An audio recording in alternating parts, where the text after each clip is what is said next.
So students, in the next topic we are talking about condition of environment or state of environment in India. Some data about India. 2.5% of world area, बहुत कम है area, but 17% of world population, second largest population, and around 21.9% of BPL population in India. अब India में condition of environment क्या है? तो सबसे पहली बात, नेचुरल रिसोर्सेज आर एक्सप्लॉइटेड। क्यों? क्योंकि पॉपुलेशन बहुत ज़्यादा हाई है हमारी। जितनी ज़्यादा पॉपुलेशन उतना ज़्यादा नेचुरल रिसोर्सेज के ऊपर प्रेशर पड़ रहा है।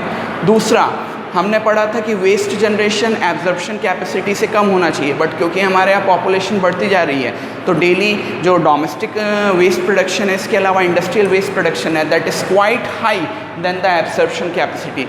यानी एब्जॉर्प्शन कैपेसिटी से ज़्यादा हमारे यहाँ वेस्ट प्रोडक्शन है तो ऑब्वियसली एनवायरनमेंट का पॉल्यूट होना बनता है। नेक्स्ट इज़, हर तरीके का पॉल्यूशन बढ़ चुका है हमारे यहाँ। रीज़न अगेन, इंडस्ट्रियलाइजेशन बढ़ चुका है, डिमांड ऑफ व्हीकल्स बढ़ चुकी हैं, कमर्शियल एक्टिविटीज़ इंक्रीज़ हो रही है तो पॉल्यूशन इंक्रीज़ हो रहा है। यानी कुल मिला के हम कहें तो इंडिया में environment is not in a good shape और पोजीशन। इसका मेजर कॉज अगर हम बात माने तो सबसे पहली बात, एक तो इंडिया में पॉपुलेशन बहुत ज़्यादा हाई है। दूसरा, इंडिया के लोग पुअर हैं। पुअर होने की वजह से कहीं ना कहीं फ्यूल डिमांड्स के लिए उनको फॉरेस्ट को कट करना पड़ रहा है, और साथ के साथ अर्बनाइजेशन, इंडस्ट्रियलाइजेशन दोनों के लिए फॉरेस्ट को कट किया जा रहा है। नेक्स्ट इज़, इंडस्ट्रियलाइजेशन बढ़ने की वजह से हर तरीके का पॉल्यूशन हमारे यहाँ इंक्रीज़ हो रहा है। सो environment state in India is quite in a bad position. Now, हम एनवायरनमेंट को सेव कैसे कर सकते हैं? एनवायरनमेंट को कैसे सेव करें? मैंने आपको बेटा बताया था ये चैप्टर आप सालों से पढ़ते हैं तो कुछ नया नहीं आएगा। नंबर 1, सबसे पहले हम सोशल अवेयरनेस लाएं। सोशल अवेयरनेस लाने का मतलब ये है कि लोगों को पॉल्यूशन के डेंजर्स के बारे में बताएं और सक्सेसफुल एनवायरनमेंट या हेल्दी एनवायरनमेंट की अप्रोच से उनको क्या फ़ायदा होगा इंडिविजुअल लेवल पे वो समझाएं। तो social awareness is a good point into that. Number 2, most important thing, population को हम कंट्रोल करेंगे, क्योंकि जितना पॉपुलेशन ज़्यादा बढ़ता जाएगा pressure on resources will be increase day by day. So हमें पॉपुलेशन कंट्रोल करनी है। इसके अलावा जो हमारे यहाँ एक्ट्स बनाए गए हैं, जैसे 1986 में एनवायरनमेंट प्रोटेक्शन एक्ट आया था, ये मैंने चैप्टर की स्टार्टिंग में भी बताया था।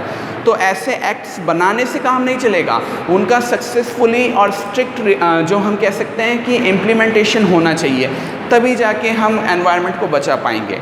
इसके अलावा डिफॉरेस्टेशन की प्रॉब्लम हमने पढ़ी थी, तो एफॉरेस्टेशन करें, यानी फॉरेस्ट कवर या ट्री कवर बढ़ाएं एनवायरनमेंट में।